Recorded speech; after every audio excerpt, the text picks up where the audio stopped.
A very good morning to you all. Welcome to Sunrise Daily today. I'm Chamberlain Oso. I'm Kayode Kikiolu. Good morning. I'm Ayo Makinde. And from Abuja, good morning. I'm Maokwe Ogunyusu. So we're going to talk about the NCDC figures today, but okay, look at this one, guys. 260 new cases, but Lagos has been knocked off that top perch. So you see Abia State recorded 67 cases on that. And then FCT having 40, but Lagos, 38 of those. And there you go. That is what it comes down to, 12,486. And look at the margin between the discharged figures and the total confirmed cases. And then the unfortunate part in red, 354. Well, look, it's something that perhaps we're reopening the economy. Worship centers are going back to what they were doing before.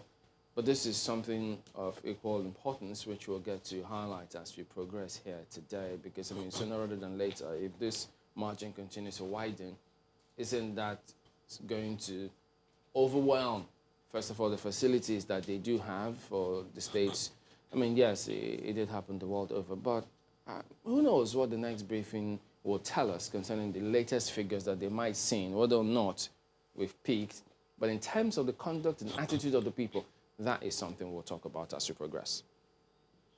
Well, most certainly, I have to be honest with you, that disparity has troubled me for as long as this conversation has been on. That's one of the reasons we asked, one of our guests wants to look, what's the turnaround time? I think we asked the NCDC DG, what's the turnaround time to the outcome, for each of these things? And that's why, sorry to jump in, we're going to have somebody on the show today, hopefully who will, if we could call it, giving us a reality check in terms of what's going on. Are we dropping the ball? Do we think is business as usual so fast already, or are we still being cautiously optimistic? Maybe when the person does come on in the course of the program today, we will get it. But then, last week we did talk about some matters, and one of which was this one. Let's have a snippet of it. With some group BFIG, and when the advertisement was done, they came in, they won the bid. And he was given a time frame to pay 10% of the money agreed. Unfortunately, Dr. Jaja could not come up with the funding within the time frame. So it was offered to the reserve bidder. When you do a bidding round, somebody wins, and of course, you always have a reserve position. Of course, he failed to meet the terms. This process, he was not satisfied. He went to court. The case went all the way to Supreme Court. And the Supreme Court said, okay, please, because of some excuses, whatever, offer it to him again. And for the second time, Dr. Jaja was also offered a second opportunity to pay up 10% of the money. And of course, Dr. Jaja could not meet up with that. When we won, they changed the game. They did not allow us to sign the share purchase agreement. We went all the way, we battled the matter all the way to the Supreme Court of Nigeria. From 2004, when we bid, to 2012, the same BPE told the Nigerian people that we couldn't pay.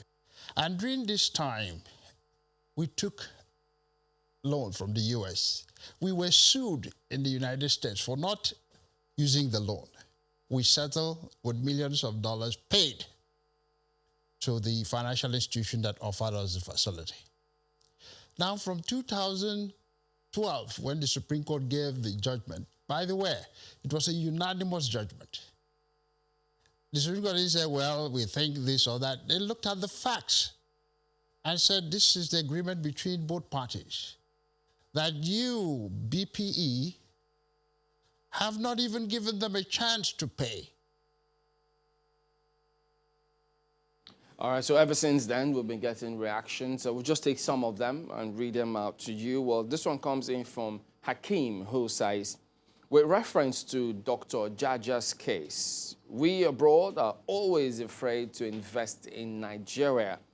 I'd like your organization to invite both of them to speak and clear the air. If not, if this is not done, I'll not believe both of them, although I know Nigerian system.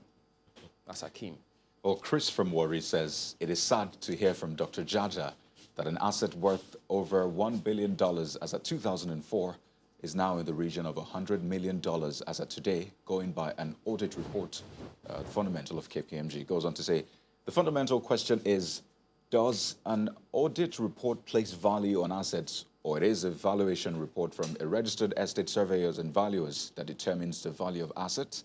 It is estate surveyors and valuers that have the honors to place value on an assets like Alscon, and it will be necessary to critically appraise the assertion of Dr. Jaja through a proper investigation, because the difference in value with 8 years is an eyesore. That's Chris from Warri. And this one from Babajide Akinremi says, I sympathize with Dr. Jaja. I've also fallen victim of Nigeria's counterproductive public servants. I mean, his own example is of the Nigeria Customs and Policies. If Nigeria can put its diaspora with over 40 million people with the ability to invest an average of $50,000 each in the country's SME, what seriousness is the country portraying about foreign investors? It's quite disturbing, to be honest. I don't even know how to begin to rationalize that. Okay, but there were other matters as well, apart from this one. So there's another email, guys, isn't it? Okay, well, this one is talking about a different case entirely, not on this one. Is Marco going to take that? Oh, yes, of course. This one is from Dr. Anthony O'Day, and we did focus on the matter of rape last week, which is becoming quite an epidemic in Nigeria. I mean, even if you look at the headlines through the week.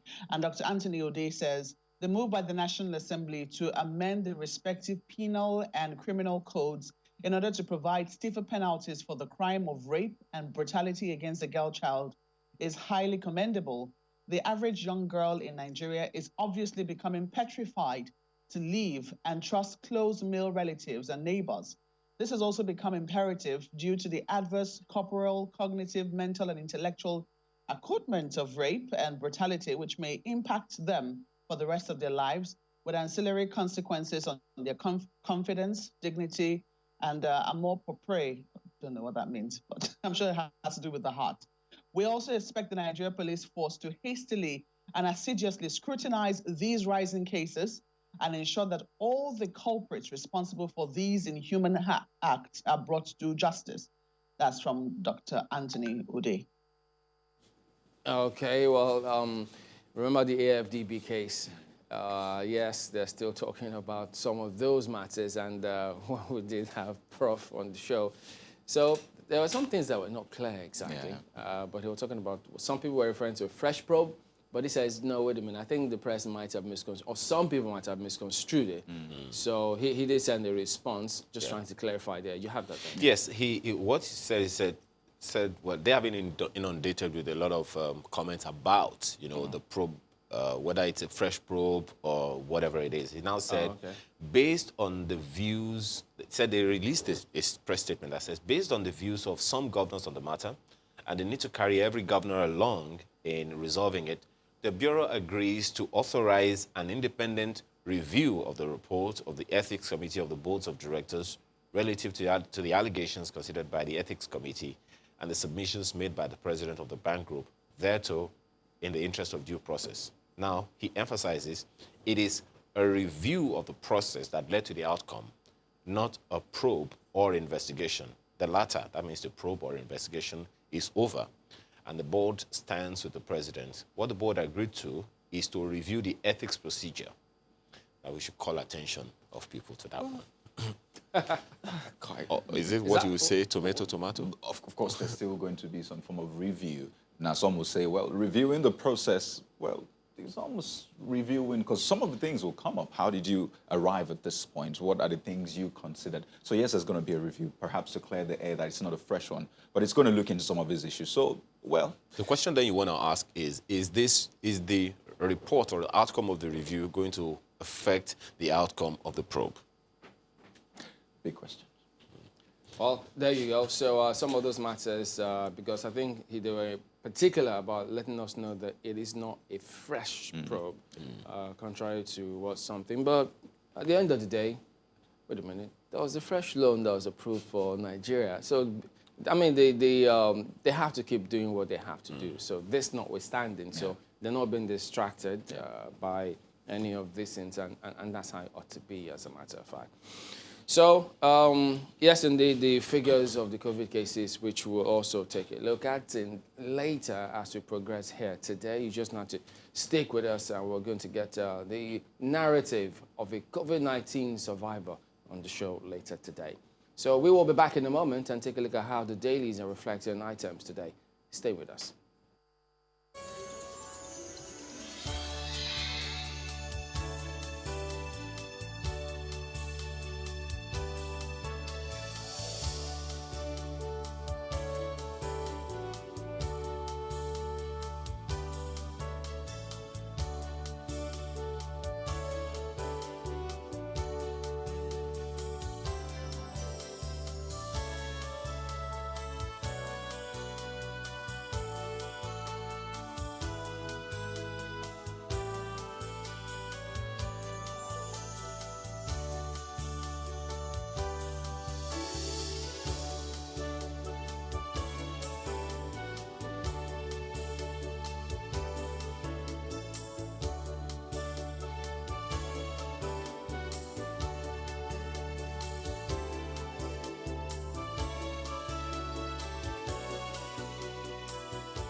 Welcome back. Let's take you through some of the dailies. Take a look at Vanguard newspaper today. Big trouble as more Nigerians sink deeper into poverty.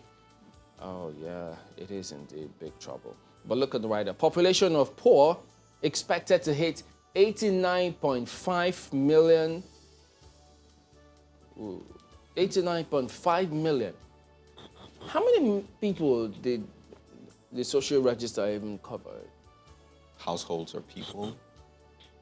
People on the register. Well, households. I'm 3 million. Households are made of people, aren't they? I think the president, well, if you look at the average household, is like 4 people or 6 people or thereabouts. So It depends. I mean, it's less than 20 million anyway. It's 89.5 million? I think this points to the World Poverty Clock and the data from the NBS. Yeah, MBS was 82 million. So that's an extra 7 or thereabouts. So are we still on course to get 100 million people out of poverty in 10 years? What rate are we progressing? And if we do some extrapolation at that rate, how many are we? Okay, let me look at the other riders. Poverty worsening as population growth outpaces GDP. This is something that they've always talked about, that if we don't do something about this, if we don't address our population growth headlong, we just may keep having these challenges. So are we going to have a conversation about that or what? So this is another stark reminder. And then they've got what government can do by experts.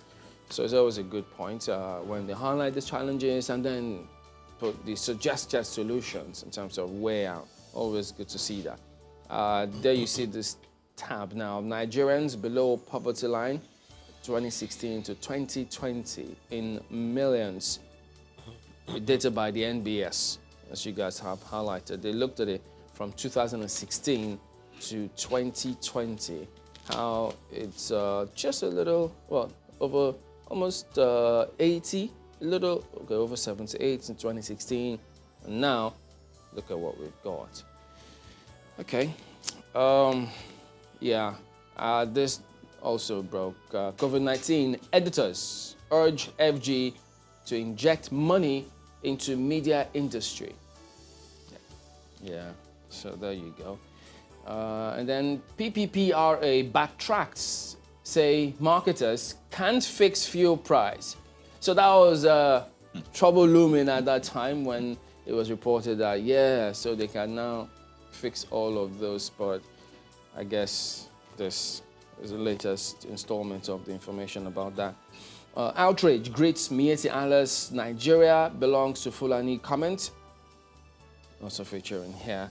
IPOB waging war against Nigeria presidency. That's what you see on the front page. So who knows, if they have to address it, it means it's something that it's really getting a lot of concern. But look at this on the back page. Vanguard Sports. Ejide concedes 5 goals in Israel. How did they make that front page? Is that a good thing or a bad thing? Well, I remember the current Liverpool goalkeeper when he was, what was that team? Roma, I think? He considered 5 goals too at some point. So maybe that's a good thing. Well, if it's going to propel him to getting at the top ranked there, but you never can tell. Is that in one match? That's why you have to pick up the Vanguard Sports to find out. Well, that's Vanguard, really, guys. Goodness. We'll take a look at the Nigerian Tribune. I mean, the headlines is quite shocking. It says, IPOB using Christianity to wage war against Nigeria. That's an angle from the presidency. Goes on to say, spends £85,000 monthly on campaigns. I'm not sure what this is building up to, but I mean, just it's a lot to wrap your head around. It's on page 2 of the Nigerian Tribune this morning. Now, let me just quickly talk about the picture you find on that front page. It was trending on social media, and it shows a refuse in Surulere, Lagos. You see a few cars there, and you see just right around it, you see plastic waste. And the question for a lot of people is, where did this come from? And some people responded by saying, well, it came from you. It didn't drop from heaven. I mean, people actually put these things out there, and it just raises a concern. A lot of people just go out there, dump refuse, and imagine that the rains will take it somewhere else. But apparently, here we have it. It never disappears, honestly. It just goes to cause more trouble somewhere else. And the Lagos State government has been speaking about that. Quite shocking, honestly. And it's the shocking part of it is, or rather the scary part of it, is the report that we heard late last year into the early days of this year that we're going to have a much higher quantum of water than ever before. Now, if that is the fact, and we have plastic wastes dumped all over the place in a major city, in a densely populated area like Surulere, I don't know. I don't know. This is another emergency waiting to happen. Honestly. It's a calamity waiting to happen if nothing is done urgently. And you wonder what legislation we're putting in place to reduce plastic waste. I mean, some countries have done it. Is this a function of legislation or a function of people's attitude? Well, I think if it's backed by legislation, then people know that, you know what, in the first place, let's not even go towards plastic. Let's go to renewable forms of packaging. But there you have it on the front page of the Nigerian Tribune. A couple of other stories. Let me see which one I can take. Nigeria records over 125 grid collapses in 7 years. 125. Whew. Starts on the front page, and you see something about 100-day journey of COVID-19 in Nigeria by the NCDC. How far have we come? What are the projections for the future? Find out on page 3 of the Nigerian Tribune. And you see this one from the stock market. Investors lose 119 billion in 5 days. Page 27. We'll leave it there for the Nigerian Tribune. The Guardian newspaper leads with something that was referenced on the front page of the Guardian this morning. Only this one's a little more biting. 7 million Nigerians to suffer acute hunger in 3 months. That's according to, well, you might want to find out the details of that, but then the writer says, WFP, World Food Programme, says 1 billion people lack sufficient food globally. Experts warn FG states to drive greater food production. We're taking actions, that's according to government. But then, you also recall the conversation we heard about around, rice the other day, and how the food production chain, the various ones, have been affected by the COVID-19 lockdown and all of that. This definitely is something to give attention to, so it doesn't create other problems that we are not foreseeing right now. Of course, that picture is that of what the Guardian here calls new normal of a worship service in Abuja yesterday. Right under that one, APC's NWC Oshamale under fire ahead of Edo primary. Stakeholders flay party organ, chairman over process. There's a quote, politicians may exploit COVID-19 to perpetrate electoral fraud. Find out the reason for that on the front page of the Guardian newspaper this morning. There's editorial. The editorial of the Guardian newspaper is titled, "I Can't Breathe." Starts on the front page above the nameplate, continues on page 12. On the back page is Guardian Sports. Ban Salwa Eid Nassar insists she has never cheated. The Nigerian-born barrister was under investigation before Doha 2019. And NFF's target for Raw will put positive pressure on Eagles, says Barua. Find out the details of that. And this one, "I was injured while running in the woods." Joshua explains when, before or after a fight. Find out the details on the back page of the Guardian newspaper this morning. That's the Guardian today. Let's quickly run through the Abuja Inquirer for you. You see there, COVID-19, churches reopen in Abuja, ignore contact register, attendance poor, FCTA hails compliance. Some of the churches did take some of the lots of the measures that were put in place quite seriously from what we gathered.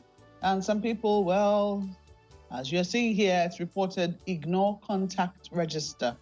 That is on the front page of the Abuja Inquirer. You also find a number of other stories there. Appeal Court President, security agents vetting Dongban Mensem. That's according to the presidency.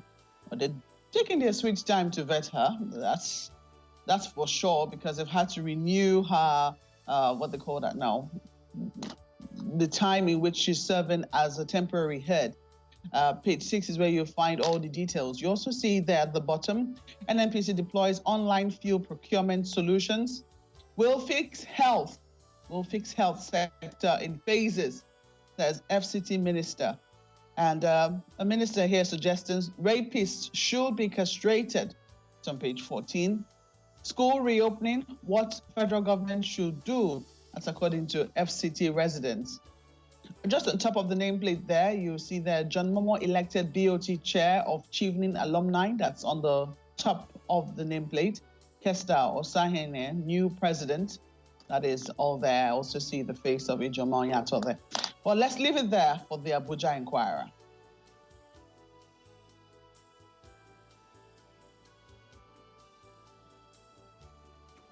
All right, so there you go. That might be it today, but I also didn't miss out on, there was one story on the front page of Vanguard as well that I skipped. It was talking about some drama in Akure, because that Ojaba market, there was a lady who was said to have been diagnosed with COVID-19, who tested positive with COVID-19 in Imo State, and then they found her selling second-hand items in Akure, the markets there. So, so many questions on there. All right, so there you go. That's more than a question. That deserves a probe. How did she escape interstate? How did they even identify that? You were diagnosed there, and then you're here. Okay. What about people that bought things? You know what? There's lots of questions, really. It's scary stuff. All right, that's it. We'll look at some of the dailies here today. We're back in a moment. Stay with us.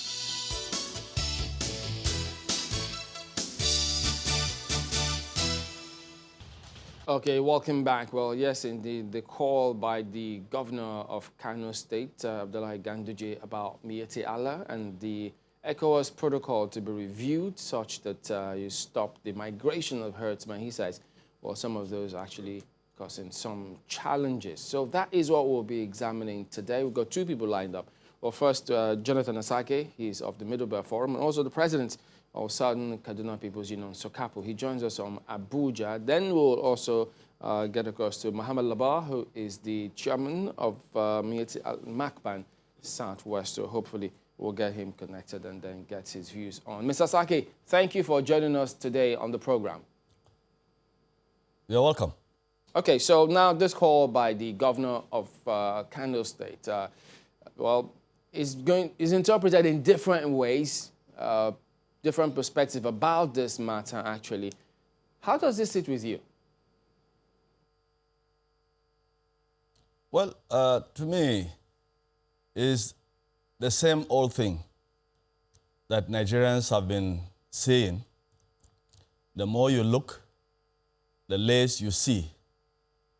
If you recall, it is the president himself that I think sometimes in 2016, around, is it February, that the president had said in the peak of the Herdsmen attacks across the nation, especially within the Middle Belt areas, that the president said those that are coming to do the attack are mostly from Libya and 10 other countries. By December of the same year, October, I think, the governor of Kaduna State also said that those coming to do the attack, especially in southern Kaduna, that was at the peak of the southern Kaduna attacks of 2016, that they were also coming from foreign countries, neighboring West African countries, and in fact about 16 countries he mentioned. And he went ahead to say that he had paid those that are coming here, traced them and paid them off. That has stirred a lot of controversy. Now we're hearing another tune from the governor of Kano State that those coming into the country to kill and maim and destroy are actually herdsmen from outside the country. And he went ahead to even suggest that he is proposing to the federal government to find a way of reviewing the ECOWAS protocol that will prohibit the free incoming or inflow of these killer herdsmen. Now, the question is, going back to the president himself, when he made this statement, it was in a chat with Christina Mampo. And when he mentioned that these people coming to kill in the country, these herdsmen, that they were coming from outside the country, particularly he mentioned Libya. But what shocked me, and I believe it shocked virtually everybody, was that Christine Amampo did not ask the question, what have you done as the president of the country about foreign people that are coming into your country to kill your citizens? It was a surprising thing that that question did not come. And so everybody, every Nigerian that is still seeing the level of massacre in the country today is still having that question in his mind. What is being done about these killer herdsmen that are ravaging around the country today? And so when Ganduje comes up with this statement that the killer herdsmen, he agreed in his own statement, he agreed that these killer herdsmen are heavily armed. And as they come into the country, they pass across the communities with their cattle, then they have clashes with the farmers or with communities across which they travel. And so that is why he's coming up with this statement. But to me, I think it is all part of the gimmicks. You remember last time I was here, we talked about the Ruga settlement, where the federal government was proposing to establish Uruga all over the nation. By the proposal, they were supposed to establish 6 Uruga in all the states of the federation. Which is part of why he made this recent comment anyway. Of course. Pardon? That was part of why this fresh comment was made by him, such that they can be catered for with that Ruga system. Perhaps that will feed into your response. Go ahead. Well, that's what I'm saying. That is the same thing. The governor of Kano State made this statement when he went to commission the establishment or the building of a proposed 200 units of Ruga settlements in Kano State. And he made the statement that he wants all Fulanis to gather to Kano State so that they can be housed in that Ruga. So how is it different from the proposal by the federal government that was made of establishing the Ruga settlements all over the nation? And to my mind, this is still part of an agenda in this country. From the time these killer herdsmen started coming into the country, Mr. Sake, let me ask, before you move on to your next point, they have when you say it's part of an agenda, what exactly is? Is it the call to stop the influx of herdsmen from other nationals? What exactly? No. It's part of the agenda. The agenda is that Fulani all over West African sub-region have been allowed into this country. And there are so many in the country right now in virtually every community. And so to talk about stopping them from coming in is just crying when the head is already cut off. To me, the agenda is that the agenda which I've been talking about is the agenda of Fulanization of the country, the recolonization of the country by an exclusive ethnic group, the Fulanis.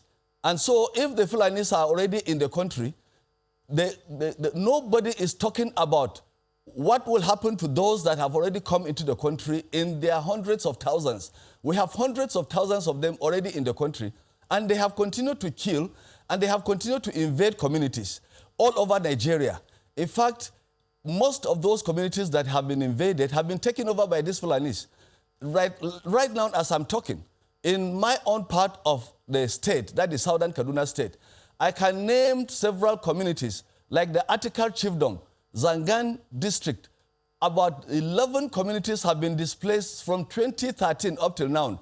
Those people in that place are staying in IDPs outside their own homes, their ancestral homes. And no effort whatsoever has been done by the government to return those people back to their homes. They cannot get to their farms. They cannot get back. Just to get clarification. If you look at what is going on, it is ditto for several other communities just to get clarification. in Benue, and all over the Middle Belt. Right. Just to get clarification, when you say that it's Fulani herdsmen that carry out these attacks, are you also saying that they are the ones, the Fulani herdsmen are the ones coming from outside of a country?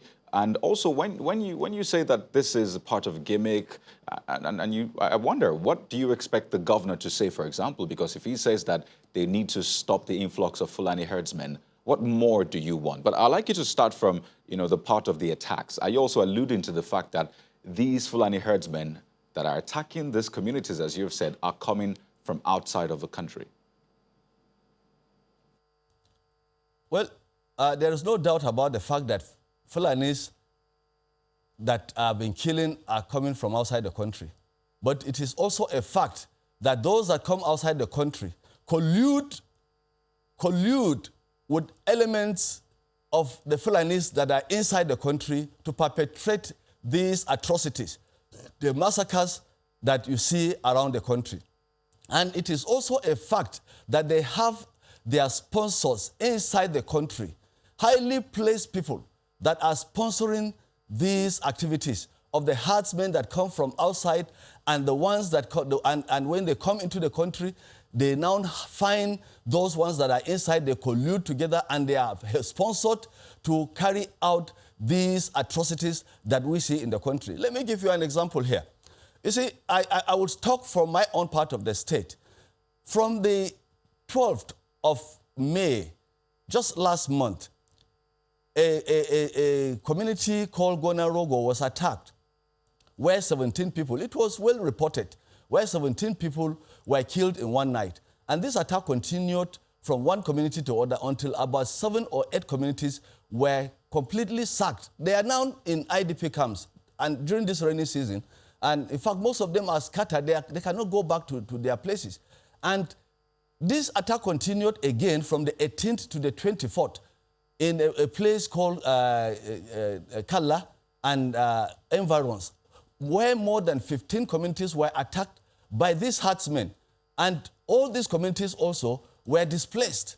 And when we reported these attacks, it is the police that came up and said that the attacks that were reported, that it was fake news. We had to go there and meet the IDPs, those that were displaced were in uncompleted primary schools scattered all over those communities. And even the dead bodies that were killed, the people that were killed in their communities, the police could not assist them to go and retrieve the dead bodies. So this is how it has been going on. And the last time I was here, I talked about the establishment Mr. of Saki, this community. we do get the point, quite all right. But we're trying to get across to Mohammed Labar, who is the chairman of Mieti, that's Macban, Southwest chairman, such that we could also get his views on some of these issues that you've raised pointedly against them, to see whether or not their views align with that of the governor, who is saying, look, it's about time that they stop that influx. And stopping that influx, with respect to some of the issues, challenges we've also raised, now, if or when government does move, if that his call will be heeded, because many expect that now that they're talking about Ruga, then you might have that sorted. Do you also expect, as a result of this call, movement across the country? Because if they say, look, we have a right to move, is there going to be a conflict in that regard? Mr. Seki, I need to be sure. Can you hear me? Yeah, I can hear you. Okay, so Hello? the call by the governor that the government stop the influx of herdsmen from outside the country. Now, remember, this conversation has happened before as to what to do with that movement within the country. So it's one thing to stop influx from another country. Should this be extended to movement within the country? And if that happens, what happens to when they say, look, we've got right to move around? Yeah, the call, like I said, the call by the governor to stop the influx of the herdsmen across into Nigeria is a very excellent call, but it should go further than that. And I don't know whether that call, whether the government is together, whether the state governors are in tune with the presidency, or each one of them is doing what he's doing in his own state. But one thing I know is that I have already said it here, that there are hundreds of thousands of these killer herdsmen, which the governor has confirmed that when they come in, they are heavily armed. And there is no doubt about that. But what I want the government to do is to go further, not only to stop them, because they are already inside the country, and they are already killing Nigerians. And Nigerians are already groaning. And many Nigerians, in their hundreds of thousands, if not millions, have been displaced. Many have been killed. And the worst of it is that none is being prosecuted. None has been prosecuted or convicted.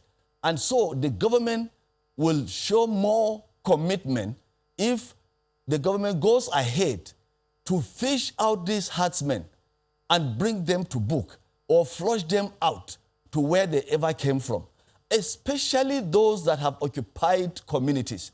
I can't imagine that killer herdsmen will go into a community, kill children, kill women, slashed open, rip open tummies of pregnant women, and destroy the community. Just one moment, and then Mr. take over Saki. that community. Just one moment, and nothing Mr. is Saki. done about it.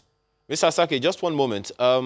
First of all, the federal government had since, reviewed the comment you made the other time when you said the federal government was trying to put up Ruga settlements all over the place. They have since said, look, the program they are coming up with is the National Livestock Transformation Plan. So let that one be laid to rest, and I'm sure you'll agree with that one as well. And secondly, when you over and over again, you have mentioned Fulani herdsmen. One can say that criminality is criminality, irrespective of who. So when you begin to mention a specific class or category of people, it seems that you are setting people against them anywhere they are in Nigeria. It is true what the governor has said, that there are herdsmen coming into Nigeria that shouldn't be coming in. So question that you may want to answer, or that may be given to you, hopefully when we are able to get the other side as well, we'll get a balance. But what you may want to answer at this point is, what do you expect the security agencies to do now? For instance, the West African Protocol, Free Movement Protocol, is more than 40 years old already. Now, and he is calling for a review. If that review is going to come and you are aware of anything that needs to be changed, what would you want changed in that protocol? Let me just start it here, that truly, if you have not heard that Nigerians are becoming more frustrated with what is going on. When I mention here Fulani herdsmen, I'm not the only one mentioning Fulani herdsmen. And I have all the reasons to mention Fulani herdsmen.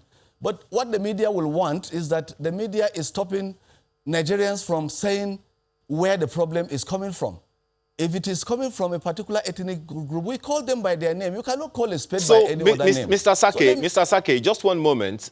You should also know that there are also law-abiding Fulani herdsmen all over Nigeria. Yes, there are those who are criminal, but you also know that there are also herdsmen who are not Fulani herdsmen who have also been engaged in criminal activities. So when you mention, this conversation has been going on all over the place. So if there are law-abiding Fulani herdsmen, shouldn't they be given their own respect? Well, have you seen any Yoruba people going around the country and everybody is complaining, killing people? Have you seen any thief people or Efik or Idoma people or Igbo people going around the country and everybody is complaining about them? So why can't we mention them? Yes, indeed, there are criminal Fulanis. And let me tell you, in my own place, like I keep saying, there are our own local Fulanis that are also victims of this criminality or terrorist attacks. They kidnap their wives and they collect ransom. But let me tell you, there is difference between criminality and terrorism as it is happening right now. When you in the media decide to call this thing farmers herders clash every time, you actually are confusing the whole thing, and it actually will not bring a solution on time, because the Fulanis that have been going around killing in my community, they don't have cattle. They don't rear cattle at the time they go to attack. They go to attack in the night, in the hours that everybody is sleeping. And when they go to attack, it's not criminality. It's not like the banditry that we are talking about. Banditry is to go and steal, you know, and also cattle and so on. And you can kill because you want to steal. All right, then. So but we don't steal anything. We do appreciate to kill and to maim and to destroy and to displace and take over the communities. All right, Mr. Sake, we need to go at this point in time, but we do appreciate your thoughts and your time. But just to also clear the air that when you say the media, well, we invited you in the first place to air your views, and that's a mark of respect to your views and what you stand for. We also did invite Alhaji Muhammad Labar, who is the chairman of Macban Southwest. He did agree to be on the program today, but we don't know why he didn't make it. So we respect people's views. So when you say the media, it may send the wrong signal.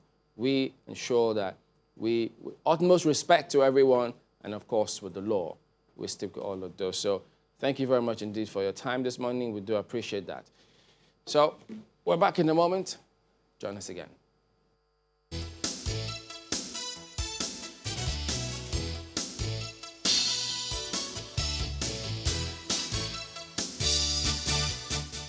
Welcome back. Well, yes, indeed, the easing of the lockdown, what many may have forgotten, is the second phase. And it's something that different states approaching it differently.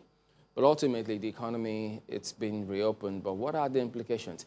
Let's take a look at this report first, and then we'll take it from there. From what was initially seen as someone else's problem, the coronavirus, or COVID-19, has since moved from China's doorstep, where it is believed to have originated, to becoming a global pandemic. February the 27th, 2020, the day that changed Nigeria's way of life. The announcement of the index case of COVID-19. Contact tracing and monitoring in respect of the coronavirus index case presently receiving treatment in Lagos has been diligently and conscientiously pursued since the 27th of February, when the case was first diagnosed. A nation in frenzy looked towards President Muhammadu Buhari for word on the alarming development, but none came at the time. Reason offered by a special advisor on media and publicity was that the matter was being carefully observed. Finally came the speech and the inauguration of the Presidential Task Force on COVID-19. Lockdown orders were issued. I am directing the cessation of all movements in Lagos and the FCT for an initial period of 14 days with effect from 11 p.m. on Monday, 30th March 2020. PTF swung into action, holding daily briefings. by discouraging interstate travel, which is what the president announced yesterday. The briefings gave information on how COVID-19 was affecting sectors of the economy.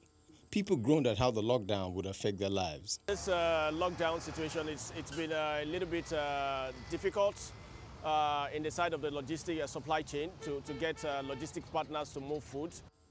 But with numbers increasing, the federal government had no choice. And in seeking all alternatives for a solution, the arrival of a medical team from China also sparked controversy.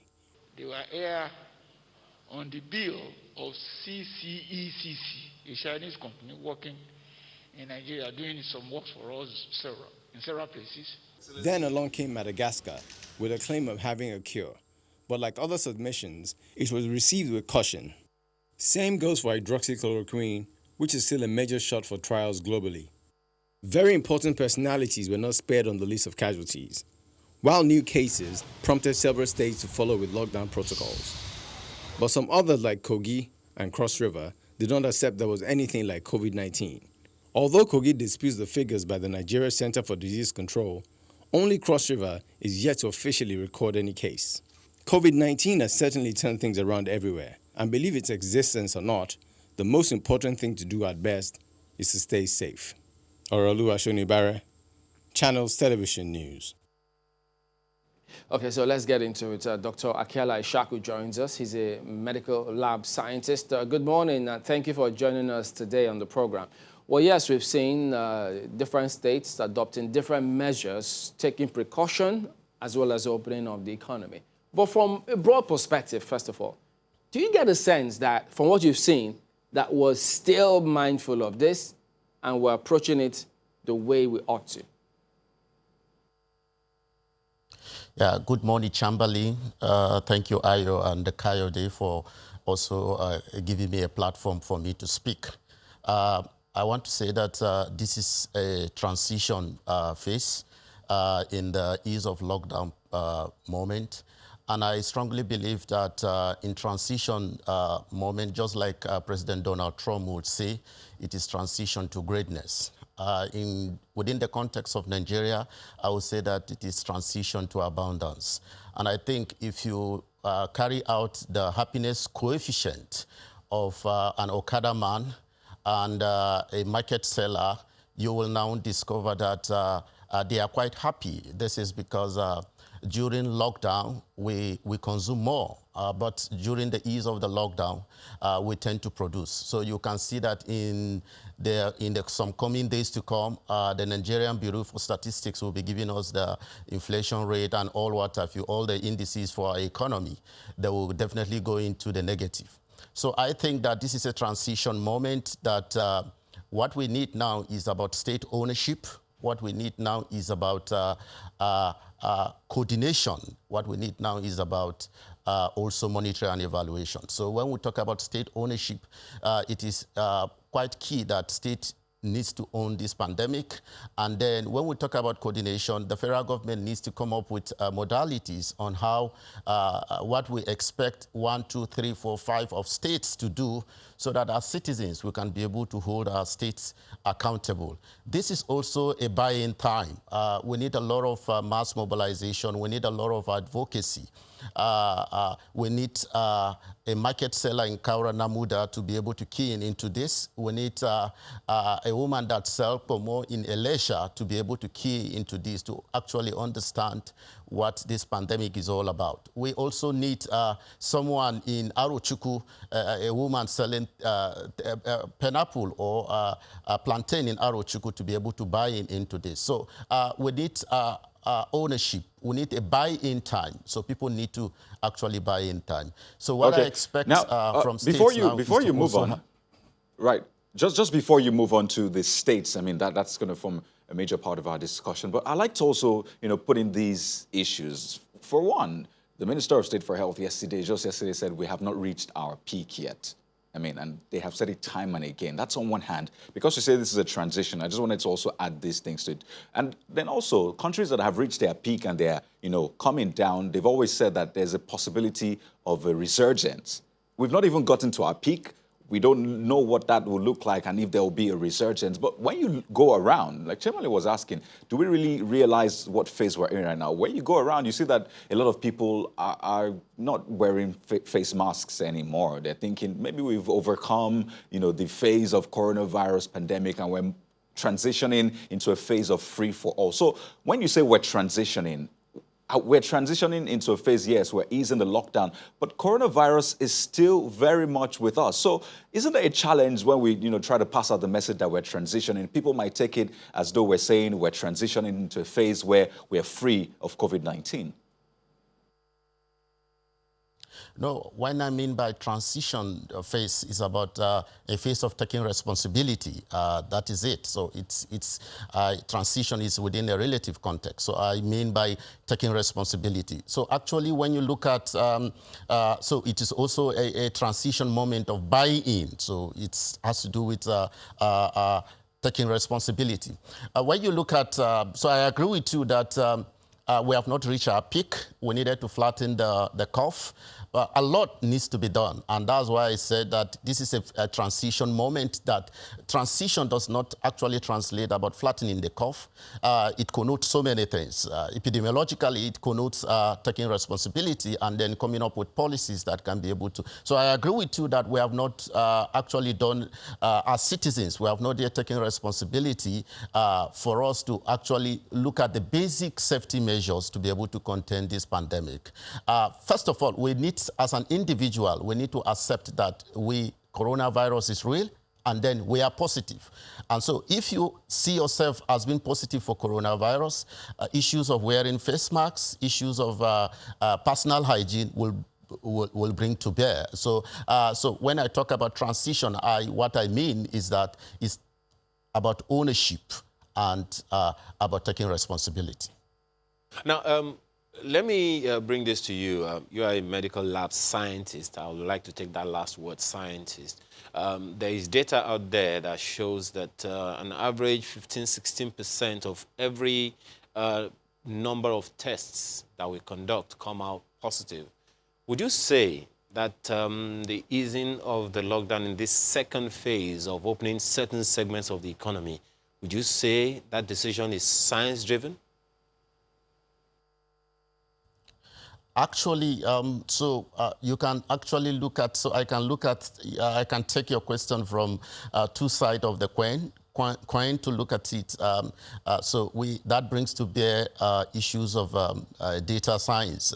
So what informed the Presidential Task Force to be able to come up with this policy? So I think that they are informed by some of the data that has been generated and vis-a-vis some technical expert opinion on that.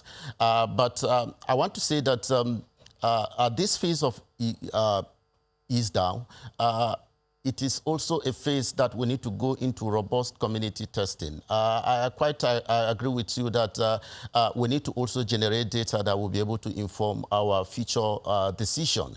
So by and large, there are aggressive community transmission of this COVID-19.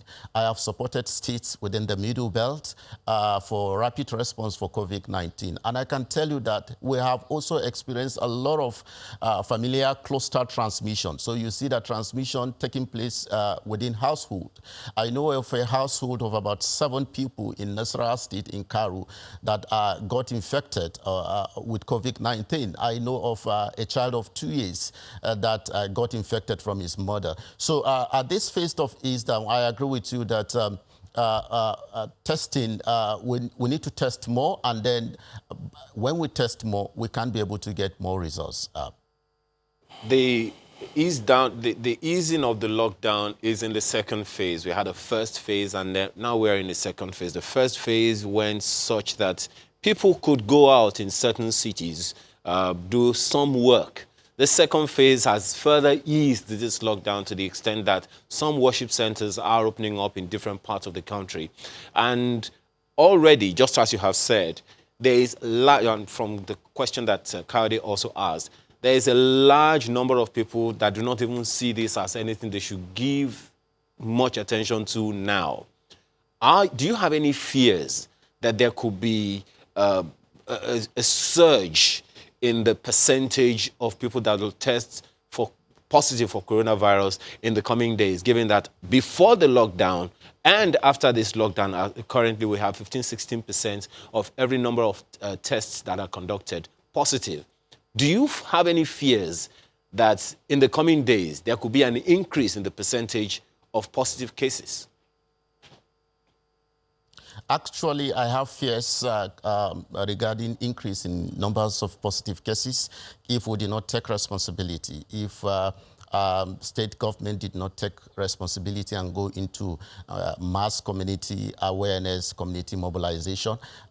Chamberlain, Kayode Ayo, during campaign, we have seen politicians go around villages campaigning, sharing their manifestos to their citizens. What stops them from doing that now? What stops for us to see transparency in the side of our leaders to be able to own this pandemic? What stops us to see a governor with his executive going to churches and mosques to ensure that rules are being made, face masks becomes mandatory, and then the use of hand sanitizer becomes key in preventive measure for this pandemic?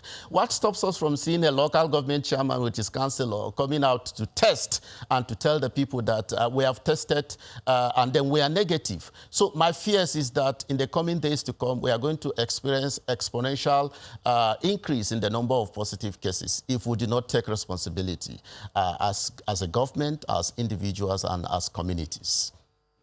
Well, we have seen some of these, governors, executives, come out and make some of his statements. I guess what you're trying to say is to see more of it, not just to feel like, we have transitioned and we should drop the ball in some sense. But you also said that you'd like to see some form of transparency. And that has been a major issue, honestly. They talk about trust, transparency, like you mentioned. So from what you see across states, do you get a sense of enough transparency, maybe? Yeah, so I find it difficult to be able to measure transparency according to in some states. I want to commend the Lagos State governor for actually providing leadership. And I think he has taken the lead, and I expect other state governors to follow. You can begin to see that Lagos State government provides daily briefing about COVID-19. A lot of states don't provide daily briefings for COVID-19 in 2 weeks. So I think that they should learn from the Lagos State governor by providing daily. Kayode, Chamberlain, we have not seen our governors coming up with a robust budget that is transparent. We have not seen them coming up with plans in the next 1 year to tell us these are what we expect to do. We expect to set up testing centers in every senatorial district. We expect to set up testing centers in every local government. This is how we intend to also open our schools. So we have not seen that. Those are pathways that we expect transparency to be seen. Even if you have donor partners that wanted to support states, they will ask for what are your action plans, what are your budgets. We have not seen states coming up with plans, except for Lagos State and some few states. We have not even seen them coming up with budget. I'm sure that Channels TV have not gone on a fact-finding mission to see that any governor comes up to say that this is what I intend to spend in the next 1 year for this COVID-19. So we expect governors to be transparent. Actually, Lagos State has I told myself this morning that Lagos State is not a state, it's a country. Let me just quickly jump in here. Pardon me, because I recall that recently you also said that, paying a lot of attention to COVID-19 means we won't pay as much attention to, for example, tuberculosis, which, some have said that it is even more deadly than COVID-19. So, as much as you would like to see these things, you have also mentioned time and again that we don't want to, pay attention to just COVID-19 and forget about these other ones. But when you mention Lagos, I think it would be fair to get your perspective on this. For the past 2 days, Lagos has been recording less than 100 cases. Now, the last time Lagos did not top that list was May the 1st. Now, today or yesterday, with the cases recorded, Lagos did not top the list, recorded 38. The previous day, 66. What do you think is happening with Lagos? I think they have taken ownership. They have taken responsibility in terms of community mobilization, in terms of advocacy, in terms of communication. Lagos has taken the lead. And I think other states should also follow suit, should be able to, I think Lagos has set up a template. What I expect is that the Governors Forum should be able to ask the Lagos State Governor, what are you doing? What magic are you doing? What template are you using for us to also adopt such kind of templates? And I think there should be a discourse within the Governors Forum on the way out. They need to take ownership of this. Lagos has done fantastically well. I have listened a lot of jingles in different dialects being played in a lot of stations in Lagos. Lagos provide daily briefings. And I think Channels TV, you do show up Lagos daily briefings daily on this channel. And I find it very difficult to also see other states doing that. We need to educate our citizens about this. And so a lot of people, citizens in Lagos, have taken actually responsibilities and ownership of Dr. Shako, let me jump in here. You know, there's a challenge that this poses. And yes, I mean, the whole world did grapple with it and still are, many of them. But, you know, first, some say the authorities are giving out information. And then there's another school of thought that believes, well, the information is not enough. And then there's another school of thought that believes, well, look, even if they give out all the information as much as they can, because they can only say what they know because it's novel, so they're learning on every day as things develop. And then importantly as well is the economics of it. Look at us. How long did we lock down for and we couldn't keep it going, such that we couldn't lock down sufficiently such that you could deploy massive testing, because what's the point of locking down when you don't test people? But as it is now, when you say these things, do you sit back and ask yourself, wait a minute, this is also a question of capacity. Now, some of these states couldn't do this because there's no provision for all of those. Now, have we missed an opportunity here, not locking down, as some will suggest, long enough, and then deploying testing to an appreciable capacity? We can't go back and ask people, I don't know if the government is going to do that tomorrow, to come up with a fresh lockdown. What do you think specifically we ought to do from this point on? Because for those who tell you, I don't believe that it's COVID, whatever reasons that they've got, how specifically should we approach? And by the way, some of the suggestions you did bring up the last time was taken on board by some authorities, the 9-post question and all. How should we save this for those who think, look, there's fire on the mountain, as you suggested, if we don't do some things now, we could cry for it tomorrow? So first of all, as a government, we need to take responsibility in terms of coordination. And when I talk about coordination, I mean we need to also communicate. So it has to be with communication. We need to do a lot of massive community awareness. That should be every arm of government should be able to saddle with the responsibility of doing that. I will be happy to see the governor of my state in a market square on no face masks, you know, telling market women that coronavirus is real. I will be happy to see a commissioner of information from different states acting drama, you know, bringing about native intelligence in different dialects. I expect that we should go into robust community awareness for people to actually take responsibility for. So that is in the side of government. In the side of community too, we need to actually take ownership of this and then begin to see how we can also sensitize our people. We need to also see how village heads can be able to gather their people through town criers and begin to tell them about this, not only to coronavirus, but to other infectious diseases that we have. So by and large, we need the government to play its role. As individuals, we also need to take on responsibility and ownership by ensuring that we follow up with the safety measures like wearing of face masks. Chamberlain, I've seen some face masks that are quite horrible. They don't look like face masks. So I expect that people should be able to have ownership and be able to see to how they can be able to wear these face masks. Now, going by and large, we need to have a strategic plan.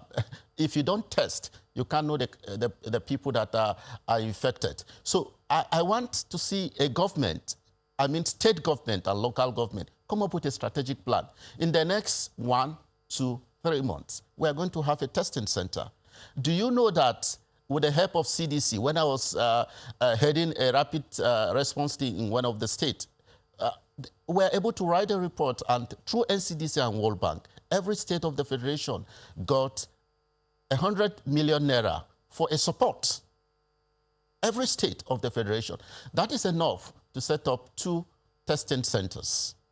And in the coming days to come, World Bank is saying that we're going to give more. And I think every state will be having close to 1 billion naira. So what do we need to do? We need to also do a kind of a health system strengthening. So apart from setting up labs, testing centers, we should be able to strengthen our primary health care system. Last time I was here, I shared the view about volunteer health corps marshal. What we expected of the state government to start doing is that we can employ people that rate community health extension workers or junior community health extension workers. We can be able to employ them within community, and then they can be able to marshal out into contact tracing and then begin to go into advocacy. So we need a plan. State government need to come up with a plan. A plan that is strategic. Well, we do appreciate your time this morning, Dr. Akiala Ishaku, medical lab scientist. But our next segment will now get someone who survived this COVID and see the messaging, how does he see what transpired. Well, that story is coming up next.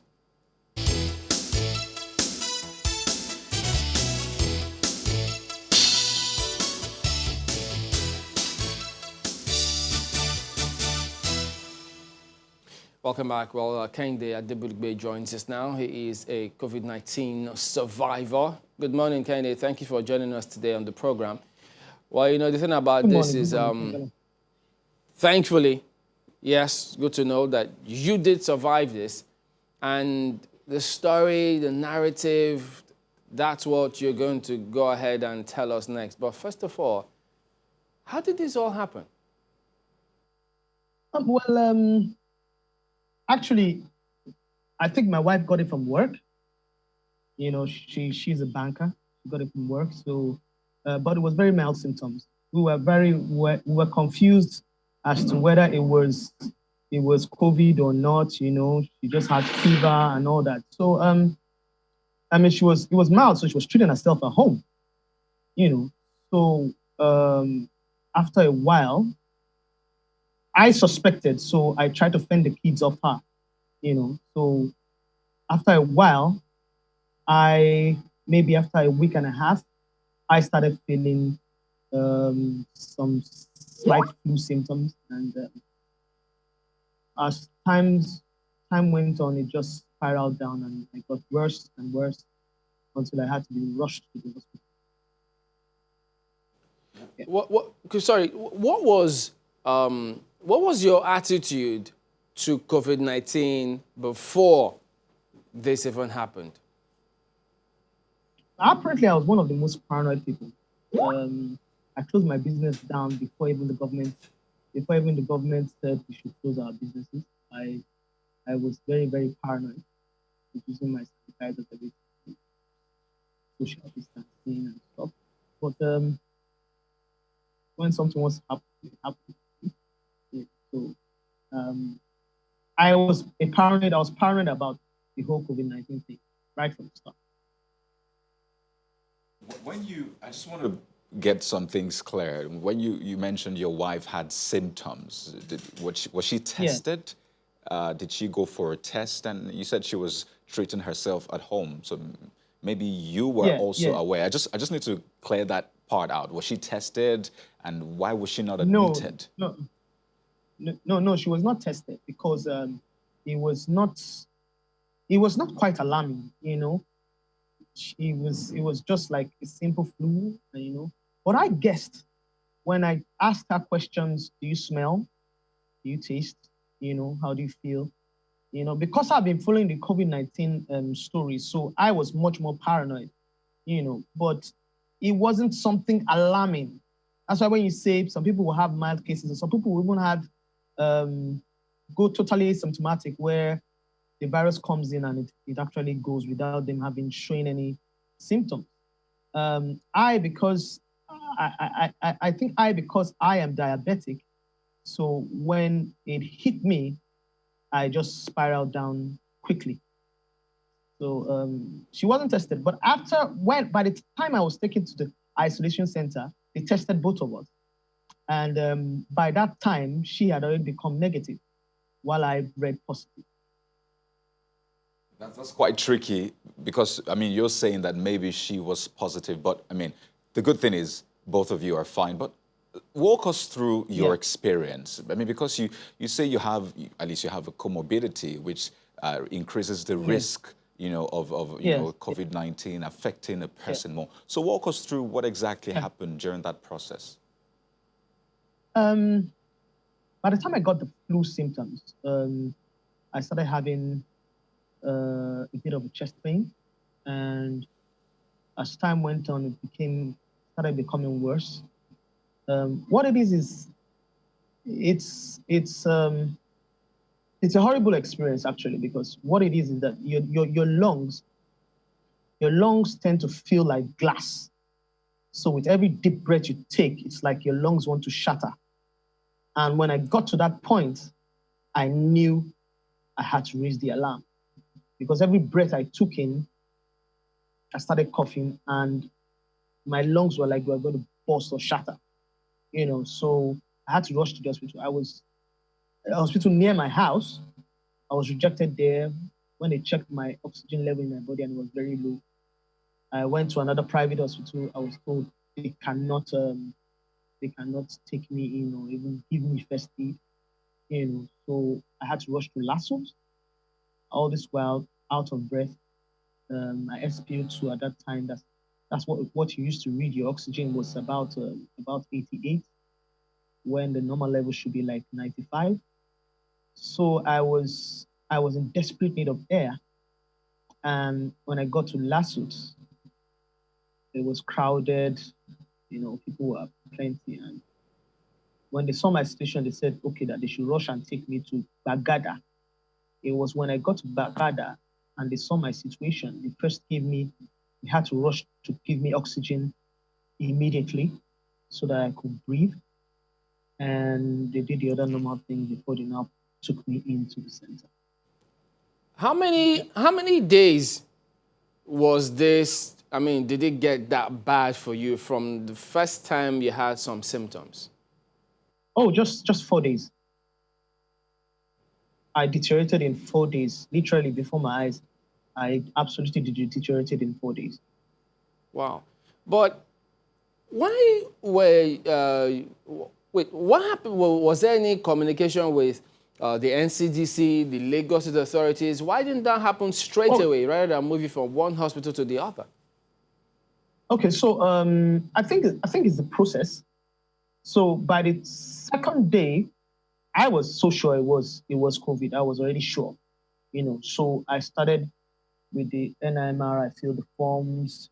I went to the NCDC WhatsApp page. I complained and all that. So I think it's a process, because I was being responded to, but not as quick. You know, they were asking, give me your address, where do you stay? You know. So in the space of like 2 days, you know, I was trying to get a date for them to call me in to do a test. You know, after I'd filled the form online, I think it's the NIMR, I filled the form online, you know. So what I think is that whole process might take you maybe 3 to 5 days before you can get them to get you for a test or something. And I didn't have that time. By the time I was in the hospital, I got messages from them and all, but I ignored the messages because I was already under care in the hospital. So how did you then get to the Lagos Isolation Center? Sorry, come again? How did you get to the isolation center? Oh, my wife drove me there. So when I got to the isolation center, the doctors naturally are always outside because they don't go inside anyhow, because they have to be fully kitted before they go inside. So they receive patients outside and ask questions. Have you done a test? How do you feel? And all that. So when I got there and they saw my case was quite critical, you know, they attended to me, gave me oxygen, and got my samples immediately and took it for test and took it in. Now, over the course of speaking with survivors, people that have had Yes. an experience with COVID-19, they've walked us through, the symptoms they had. And one thing I've realized is it's never really quite the same for, everyone. There's always some form of difference and variation Very, here and there. So what kind of yes, symptoms, popped out yes, for very you? true. Very, very true. Because when my wife had it, she had different symptoms from when I had it. But I think the baseline of the symptoms is first of all the flu-like feeling, and across board, I think the loss of smell and taste also is a very, very key indicator. Besides that, I just had, I've not had the flu in years. It's not something I have. So when I had it, I knew it had to be COVID. So basically, then for me, if I took in a deep breath, I started feeling pain. Pain in my chest, pain on my back, my right shoulder. I was having fever. Not that much fever, actually, not that much, but I was having fever. So I think those are the symptoms that actually, it was the breathing that got worse. It was actually the breathing that got worse. Now, while like you all were the tubes in. Okay. While you were at the isolation center, how would you describe your experience? How long did you spend there? What was the treatment schedule like for you? Okay, the isolation center, I was there for 15 days. And honestly speaking, it was an unbelievable experience. The federal government of Lagos State is doing a fantastic job. It was beyond my wildest imagination, actually. When I got in, I was placed on oxygen. The one they call an oxygen concentrator, which is electric. So that means there has to be constant light, and there was. The nurses, the doctors, the technicians, the cleaners were fantastic. They came in every time to clean. The technicians came every time to check your AC, check your oxygen, check how you're doing. They actually kept the higher standards. And it's unbelievable because they gave us 3 square meals. Quite unbelievable. As a diabetic, I was worried about how eat food that is for diabetics, but they actually had that arranged.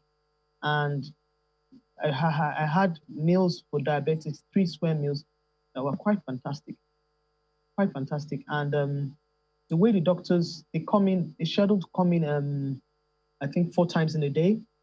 So I think the doctors come in twice and the nurses come in all the time. They check your vitals, they give you your regimen drugs, and they just took care of us. And it's fantastic. Some people came in so bad and didn't make it.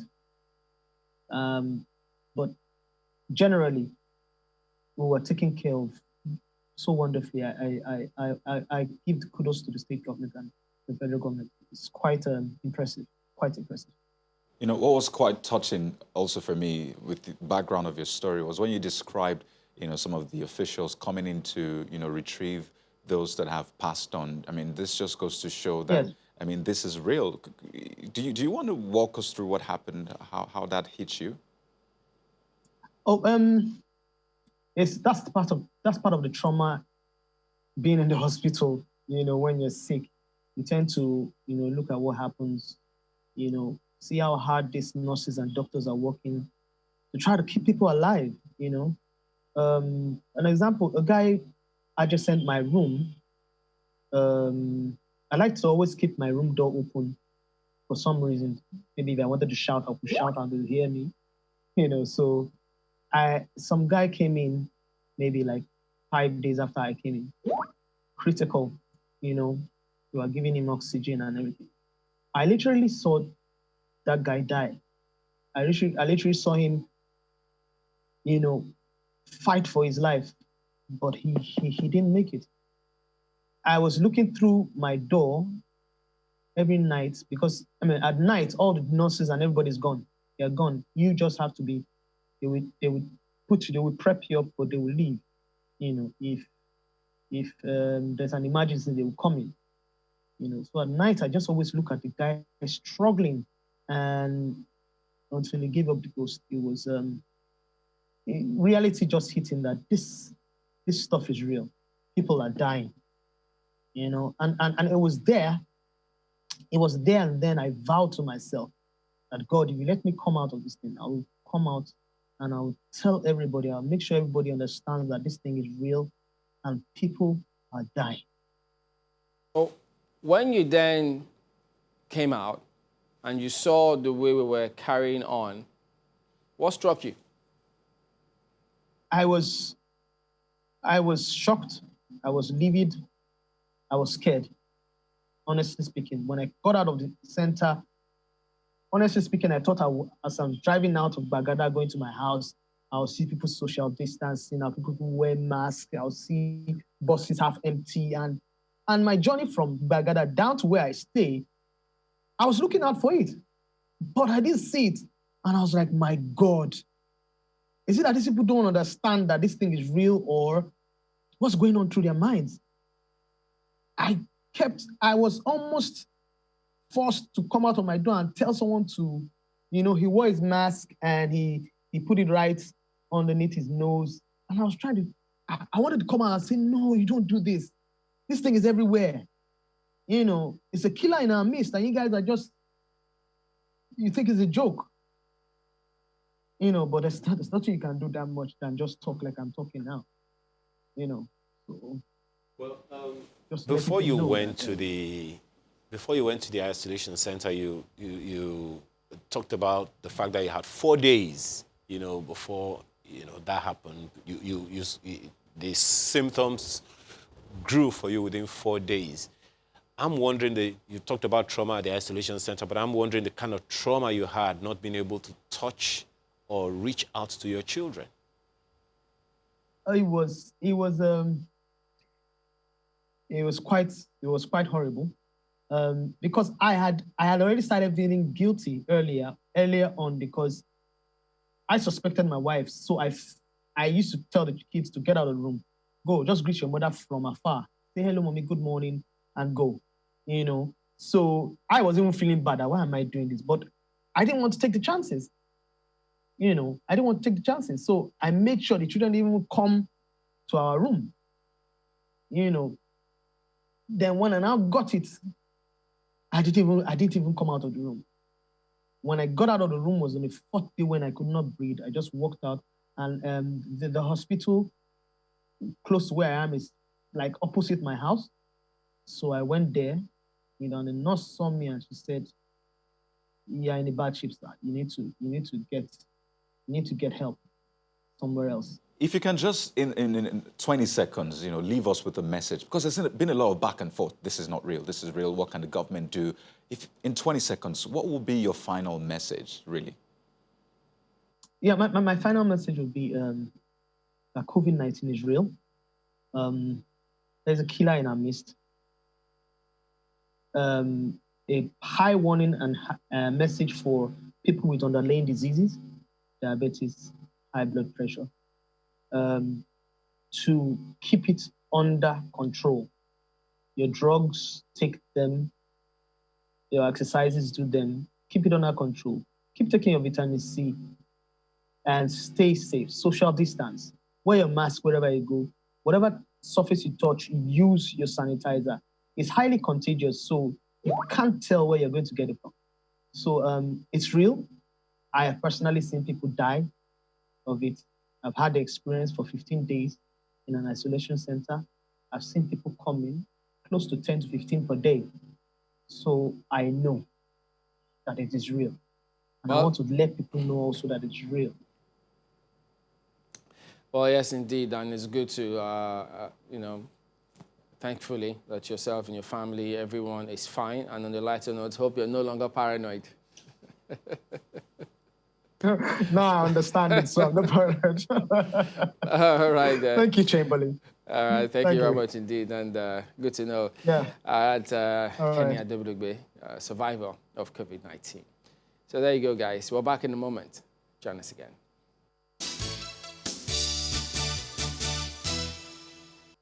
Okay, welcome back. Well, some messages, quick ones now. Lekki says, the question is, how can these non-Nigerians be apprehended? How did they come in? Do they have ECOWAS passport? Suffice it to say that if they've infiltrated our military and paramilitary agencies in order to cover and protect their heinous acts, what then can we do? He thinks this is very deep. Well, this one from Precious is about healthcare workers. It says, FG should equip and mobilize primary healthcare workers to carry out community sensitization because so many persons in communities still don't believe in coronavirus. Apparently, this is a reference to our second topic. Marwe? Well, looking at this one from Benga, I think it's Oluwafemi, says, many companies and firms outside government owned, insist on a work from home policy in Lagos, even with the current ease of movement. Some companies of the same companies in other states, including the FCT, encourages staff to go to work, exposing those personnel to risk of infection. So I think he doesn't understand the reason for the discrimination of policy even within the same company. Maybe they'll have some explaining to do. All right, so there you go. That message about the governor of Abia State. Well, he says he remains in high spirits, that he will do what has to be done. So we'll bring you that story much later. Well, okay, yeah. So we understand that the Abia State governor has tested positive to COVID-19, Governor Okezie Ikpeazu, but he did go ahead and assure the people that he remains in stable and high spirits. He presented himself for that test a second time, so it came out positive. So there you go, that's news just in. Well, that's the show today. Thank you all for watching. We'll see you tomorrow. I'm Chamberlain. I'm Kayode Okikiolu. I'm Ayo Makinde. Thanks for watching. Well, the coronavirus is still very much with us. Please do take precaution. I'm Maupe Ogun Yusuf.